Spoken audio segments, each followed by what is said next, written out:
Շնորհակալ եմ նաև զեկույցի համար, պարոն Թորոսյան։ Մենք չխոսեցինք մի կարևոր օրենսդրական անարդարացիորեն քիչ լուսաբանված կարևոր օրենսդրական մեծ փաթեթի մասին, որը վերջերս ընդունեցինք, ես խոսում եմ երեխաների պաշտպանության մասին մեծ օրենսդրական փաթեթի մասին եմ խոսում, որտեղ կարևորվել է երեխաների լսված լինելու իրավունքը, երեխաների լավագույն շահը, որդեգրման ընթացակարգը շրջանցելու այդ հնարավորությունն ենք վերջապես բացառել, բայց ամենակարևորն այն է, որ կյանքի դժվարին պայմաններում հայտնված երեխաների հանդեպ խնամքը ավելի պրոֆեսիոնալ մոտեցման ենք մենք գնացել, ոչ թե տենց կենացի մակարդակի կամ ձեռքի տարվող աշխատանքի։ Եվ գիտեմ, որ այս օրենքը ինքը իրականացվելու է, քանի որ շատ մեծ է եւ գետնի վրա շատ անելիքներ ունենք,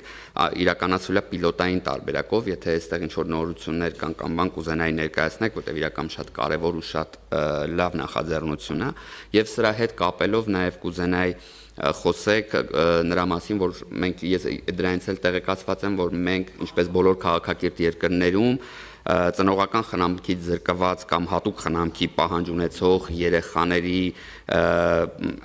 խնամքը ապաինստիտուցիոնալացման են գնում, այսինքն ընդհանրապես հատուկ կարիքներով երեխաների եւ ծնողական խնամքից զրկված երեխաների խնամքը ապաինստիտուցիոնալացնում ենք, այս մասով եթե ունենք արված աշխատանքներ, որ կարող ենք ներկայացնել, կուզենայի նաեւ դրանից խոսեիք, շնորհակալ եմ։ Շնորհակալություն պարոն Պարսիլյան, դուք իրավարցի եք լայնամասշտաբ բարեփոխումների փաթեթի եւ դրա հետևանքների կամ արդյունքների մասով, ինքը այնքան լայնամասշտաբ է, որ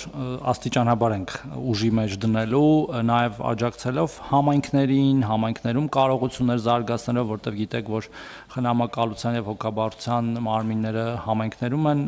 տեղակայված, համայնքապետարաններում ըստ էության, բայց մենք հասկանում ենք, որ նաև նրանք աջակցության կարիք ունեն։ Այդ մասով հիմա մենք ենթաօրենսդրական ակտերի վրա ենք աշխատում եւ այն համակարգերի, այդ թվում թվային, որոնք անհրաժեշտ են լինելու այդ ամբողջ գործընթացը աջակցելու համար, եւ ես շնորհակալ եմ նաև հատկապես ազգային ժողովի պրոֆիլային հանձնաժողովներին այդտեղ մեծ ներդրում ունենալու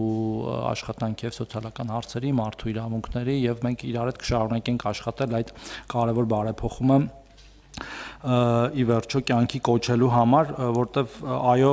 դուք լավ նշեցիք, այդ կենացային հոգատարությունը մենք ընդհանրապես պետք է վերջ տանք, դա կլինեն երեխաները, կանայք, այլ խոցելի մեր խմբեր, որտեվ այո, մենք սեղանների շուրջ սովորաբար եւ կան այդ բոլոր, այսինքն պարտադիր կենացների շարք կա, չէ, որ մենք խմում ենք երեխաներ, կանայք, ծնողներ, բայց հետո օրինակ ծնողները հայտնվում են փողոցում երեխաների կողմից եւ մենք ստիպված իրանց տեղավորում ենք խնամքի կենտրոններում, ինչը պիտի անենք, որտեվ չեն կարող թողնել փողոցում, երեխաներին ծեծում եւ այլ տեսակի բռնությունների են ենթարկում տանը եւ այդ երեխաներին էլ ենք մենք տանում տեղավորում այլ կենտրոններում, նույնը կանանց ընտանեկան բռնության դեպքերը եւ մենք չպետք է վարանանք այդ թեմաների մասին խոսել։ Ինչ վերաբերում է ապաինստիտուցիոնալացմանը, ապա մենք ուզում ենք ընդհանրապես ամբողջ խնամքի կտորը ապաինստիտուցիոնալացնել եւ ոչ միայն կյանքի դժվարին իրավիճակներում հայտնված երեխաների, բայց քանի որ դուք այդ հարցրեցիք, ես դրան անդրադառնամ, դուք գիտեք, որ մենք ունենք իհարկե ճգնաժամային կենտրոններ, որտեղ որ երեխաներին տեղավորում ենք, մենք ունենք եւ մեր ենթակայության նախարարության եւ նաեւ տարբեր հիմնադրամների, հասարակական կազմակերպությունների ներքո գործող, որտեղ որ երեխաներին փորձում ենք հնարավորինս լավ պայմաններում պահել եւ մենք այդ իմաստով առնվազն գոնե փորձում ենք պայմանները բավարարել, ունենք վերանորոգման մեծ աշխատանքներ, հիմա դրա մասին չխոսամ, բայց նաեւ ունենք խնամատար ծնողների ինստիտուտը, հա, որը փորձում ենք զարգացնել, որ երեխաները ընտանեկան պայմաններում շարունակեն մեծանալ, դաստիարակվել, դպրոց գնալ եւ իրենց կարիքները հոգալ, իդեպ պարտադիր չի, որ իրանք արդեն համարվեն առանց ծնողական խնամքի մնացած երեխաներ, որովհետեւ նաեւ ճգնաժամային կենտրոններում ապրում են այնպիսի երեխաներ, որոնք դեռ ունեն ծնողներ, բայց տարբեր պայմաններով իրանք չեն ապրում ծնողների հետ իրենց կամքով, հոգաբարձությունների այդ որոշմամբ խնամակալության եւ մենք ունենք առաջընթաց այդտեղ, բայց ես ուզում եմ, որ մենք ավելին ունենանք եւ մենք